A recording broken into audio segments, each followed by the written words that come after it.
कभी सोचा है आपने कि कुछ लोगों के लिए कामयाबी इतनी आसान क्यों लगती है? मतलब वो लोग जो रोज सुबह वक्त पर उठते हैं, वर्जिश भी कर लेते हैं और अपने सबसे जरूरी कामों पर बड़े आराम से तवज्जो दे पाते हैं। हम अक्सर ये सोचते हैं कि शायद उनमें कोई खास ताकत है, कोई गैर मामूली कुव्वत इरादी जो हम में नहीं है। लेकिन क्या हो अगर कामयाबी का असल राज ताकत में नहीं बल्कि ज़हीन डिजाइन में हो? क्या हो अगर सही काम करना रोज की एक जंग लड़ने के बजाय जिंदगी का एक कुदरती और आसान बहाव बन जाए? आज हम द फ्रिक्शनस लाइफ यानी बगैर रुकावट वाली जिंदगी के तस्वर को गहराई से समझेंगे और ये जानेंगे कि अपनी जिंदगी के सिस्टम को इस तरह कैसे तरतीब दिया जाए कि कामयाबी खुद ब खुद हमारी तरफ खींची चली आए। तो आइए इस सफर का आगाज करते हैं। हमारा रोड मैप कुछ यूं है। सबसे पहले हम इस रोजमर्रा की खींचातानी को समझेंगे जिसका हम सब सामना करते हैं। फिर हम कामयाबी के डिफॉल्ट डिजाइन को सीखेंगे, यानी कामयाबी को आसान तरीन रास्ता कैसे बनाया जाए। इसके बाद हम अपनी राह में आने वाली छोटी छोटी रुकावटों को पहचानना और उन्हें हमेशा के लिए खत्म करना सीखेंगे। फिर हम आदतों के खेल को अपने हक में मोड़ेंगे और आखिर में अपने सबसे कीमती असासे यानी अपने जहन को गैर जरूरी बोझ से आजाद करेंगे। ये सफर हमें एक ऐसे फलसफे तक ले जाएगा जहां कोई हालात का शिकार नहीं बल्कि अपनी तकदीर का मेहमान बन जाता है। तो पहला हिस्सा, यहाँ हम इस आम गलतफहमी को चैलेंज करेंगे कि कामयाबी सिर्फ और सिर्फ नज़्म-ओ-ज़ब्त और हौसले का नतीजा है। अच्छा, अगर ये सच होता तो हम सब कामयाब क्यों नहीं है? नीयत तो हम सबकी अच्छी होती है, इरादे तो सबके पक्के होते हैं। हम यहाँ एक नए नुक्ते नज़र के लिए स्टेज तैयार करेंगे जो ये बताता है कि सिर्फ अपने कुव्वत इरादी पर भरोसा करना अक्सर नाकामी की सबसे बड़ी वजह क्यों बन जाता है।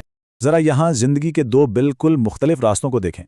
एक तरफ है कुव्वत इरादी पर मबनी जिंदगी, जो एक न खत्म होने वाली जंग की तरह है। हर सुबह अलार्म बजने पर खुद से एक बहस शुरू हो जाती है, उठूं या ना उठूं। हर बार सेहतमंद खाने का इंतखाब करते हुए अपने अंदर की ख्वाहिशात से लड़ना पड़ता है। और जब हम इस जंग में हारते हैं, जो कि अक्सर होता है, तो शर्मिंदगी और नाकामी का एहसास हमारा पीछा करता है। ये रास्ता हमारी जहनी तवानाई को बिल्कुल निचोड़ लेता है। और दूसरी तरफ है डिज़ाइन पर मबनी जिंदगी, जहां सही काम खुद ब खुद बगैर किसी कोशिश के होते हैं, क्योंकि माहौल ही ऐसा बना दिया गया है। यहाँ जिद्दोजहद नहीं बल्कि एक दरिया की तरह कुदरती बहाव है। खुद को धकेलना नहीं पड़ता क्योंकि कामयाबी का रास्ता पहले ही हम वार कर दिया गया है। तो सवाल ये पैदा होता है कि हम इस रोजाना की जंग वाली जिंदगी से निकलकर इस आसान बहाव वाली जिंदगी में दाखिल कैसे हों? इसका जवाब इस किताब के मरकजी और सबसे ताकतवर तस्वुर में है, डिफ़ॉल्ट डिज़ाइन। ये वो फन है जिसके जरिए कामयाबी को यकीनी बना दिया जाता है, सिर्फ इसलिए कि सही काम करना सबसे आसान और सबसे कुदरती ऑप्शन बन जाता है। तो सबसे अहम बात यह है, डिफ़ॉल्ट डिज़ाइन का मतलब ज़्यादा मेहनत करना नहीं बल्कि कामयाबी को सबसे कम मुज़ाहिमत वाला रास्ता बनाना है। सोचें ज़रा, अगर सुबह उठकर पानी पीने के लिए बिस्तर से उठकर किचन तक जाना पड़े तो दिमाग कहेगा छोड़ो बाद में पी लेंगे। लेकिन अगर पानी की बोतल रात को ही भरकर बिस्तर के पास रख दी जाए तो सुबह आंख खुलते ही बगैर सोचे समझे पानी पी लिया जाएगा। बस यही है डिफ़ॉल्ट डिज़ाइन। माहौल को इस तरह बदला गया कि सही काम आसान तरीन इंतखाब बन गया। आपने अपनी कुव्वत इरादी पर बोझ नहीं डाला बल्कि अपने सिस्टम को बेहतर बनाया। ये मिसाल शानदार तरीके से वाज़े करती है कि माहौल में एक छोटी सी मामूली सी तब्दीली आपके रवैये में कितनी बड़ी तब्दीली ला सकती है। जब पढ़ाई की मेज़ बेतरतीब हो, किताबें अलमारी में बंद हों और फ़ोन हाथ में हो तो पढ़ना एक पहाड़ चढ़ने जैसा लगता है। बहुत हिम्मत चाहिए होती है। लेकिन अगर रात को सोने से पहले सिर्फ 2 मिनट लगाकर किताब को सही सफ़े पर खोलकर मेज़ पर रख दिया जाए और फ़ोन को दूसरे कमरे में चार्जिंग पर लगा दिया जाए तो सुबह उठने पर सबसे आसान काम क्या होगा? किताब उठाकर पढ़ना। यहाँ पढ़ाई एक कोशिश नहीं बल्कि सिस्टम का डिफ़ॉल्ट बन गई है। ये बात समझना बहुत ज़रूरी है। आप कमज़ोर नहीं हैं, आपका सिस्टम कमज़ोर है। किताब का मरकजी नुक्ता यह है कि हमारे अमाल इस बात से तय होते हैं कि क्या आसान है, ना कि इस बात से कि क्या बेहतरीन है। इंसान कुदरती तौर पे सुस्त नहीं होता, वो सहूलत का गुलाम होता है। आज की दुनिया की सबसे कामयाब कंपनियां ये राज जानती हैं।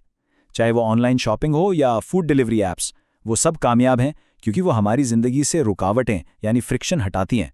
जो चीज़ आसान होती है वही की जाती है, जो मुश्किल होती है उसे टाल दिया जाता है। यही वजह है कि अपनी ज़िंदगी में सहूलत को जहानत से डिज़ाइन करना इतना ताकतवर है। अगर आपकी ज़िंदगी में गलत चीज़ें आसान हैं और सही चीज़ें मुश्किल, तो हौसलामंदी ज़्यादा देर तक नहीं टिक पाएगी। अच्छा, अब हम एक बहुत ही अमली तकनीक सीखेंगे ताकि हम अपनी रोज़मर्रा की ज़िंदगी में तवानाई के उन छुपे हुए लीक्स को तलाश और ठीक कर सकें। इसे फ्रिक्शन ऑडिट कहते हैं। ये बिल्कुल ऐसा है जैसे आप अपनी जिंदगी की पाइपलाइन में उन छोटे छोटे सुराखों को ढूंढ रहे हों जहां से रोजाना आपकी कीमती जहनी तवानाई आहिस्ता आहिस्ता बह रही है। ये फहरिस्त उन छोटी बार बार आने वाली परेशानियों को उजागर करती है जिन्हें हम अक्सर बर्दाश्त कर लेते हैं, ये सोचकर कि ये तो ऐसे ही होता है। लेकिन ये सब मिलकर हमारी तवज्जो, मूड और क़ुव्वत इरादी को ख़त्म कर देती हैं। क्या इनमें से कुछ जानी पहचानी लगती हैं? हर सुबह चाबियां ढूंढने में शायद 1 मिनट लगता है, लेकिन ये दिन का आगाज़ ही तनाव और झुंझलाहट से करता है। बार बार पासवर्ड भूलना सिर्फ वक्त ज़ाया नहीं करता, बल्कि हमारे काम के बहाव को तोड़कर ज़हनी थकावट का बायस बनता है। ये छोटी छोटी रुकावटें दिन के इख्तिताम तक हमारी ज़हनी बैटरी को बुरी तरह ख़त्म कर देती हैं। ये जहनियत में एक इनकलाबी तब्दीली है। रोज़मर्रा की मायूसियों को बर्दाश्त करने के बजाय हमें उन्हें एक इशारे के तौर पर देखना चाहिए, एक सिग्नल कि हमारी ज़िंदगी के डिज़ाइन का कोई हिस्सा ठीक होने की ज़रूरत है। अगर इंटरनेट सुस्त है तो रोज़ गुस्सा करना हल नहीं है। अगर कुर्सी आरामदेह नहीं है तो रोज़ कमर दर्द बर्दाश्त करना मामूल नहीं है। ये सब इशारे हैं कि आपका सिस्टम, आपकी ज़िंदगी का डिज़ाइन बेहतर किया जा सकता है। ये मसाइल नहीं बल्कि बेहतरी के मौके हैं। यहाँ मकसद आर्जी हल तलाश करना नहीं, बल्कि मुस्तकिल पायदार हल पैदा करना है। इसका तरीका बहुत आसान है। 1 हफ्ते तक हर उस छोटी परेशानी को लिखें जिसका सामना होता है। हफ्ते के आखिर में उस फहरिस्त को देखें और इसमें पैटर्न्स तलाश करें। फिर हर मसले के लिए खुद से ये ताकतवर सवाल पूछें, उसे दोबारा होने से हमेशा के लिए कैसे रोका जा सकता है। जैसे चाबियों के लिए दरवाजे के पास एक हुक खरीद लेना, तमाम पासवर्ड्स के लिए एक पासवर्ड मैनेजर ऐप इस्तेमाल करना, या रोज़ खाने का फैसला करने के बजाय इतवार को ही पूरे हफ्ते का मेन्यू तय कर लेना।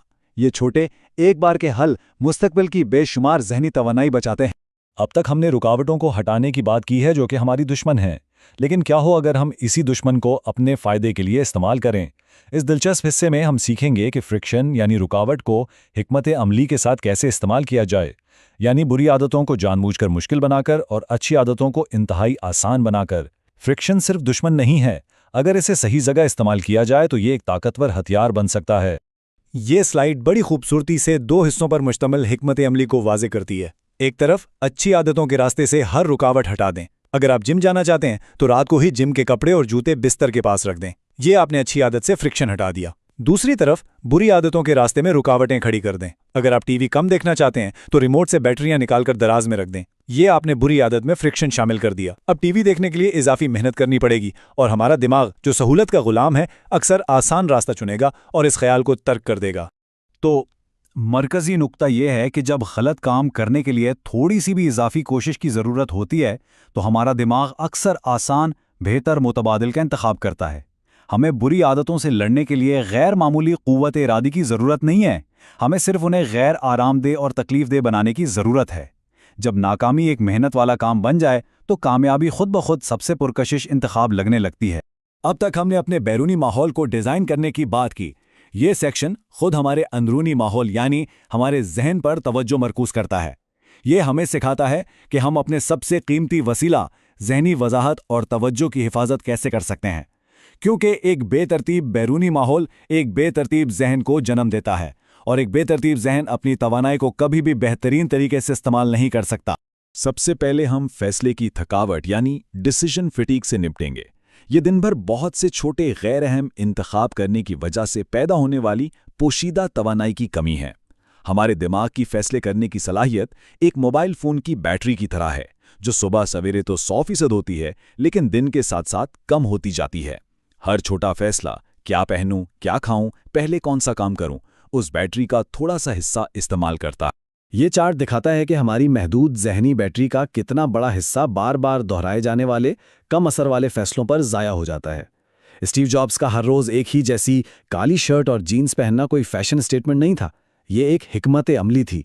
वो अपनी कीमती जहनी तवानाई आज क्या पहनूं जैसे सवाल पर ज़ाया करने के बजाय एप्पल के लिए बड़े और अहम फैसले करने के लिए बचाते थे।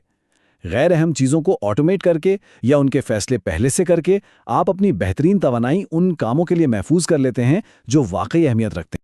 अगला, हम इस जहनी तनाव को हल करते हैं जो नामुकम्मल कामों की वजह से होता है, जो हमारे जहन के पस मंज़र में मुसलसल चलते रहते हैं, जैसे वो ईमेल जिसका जवाब देना है या वो बिल जो अदा करना है।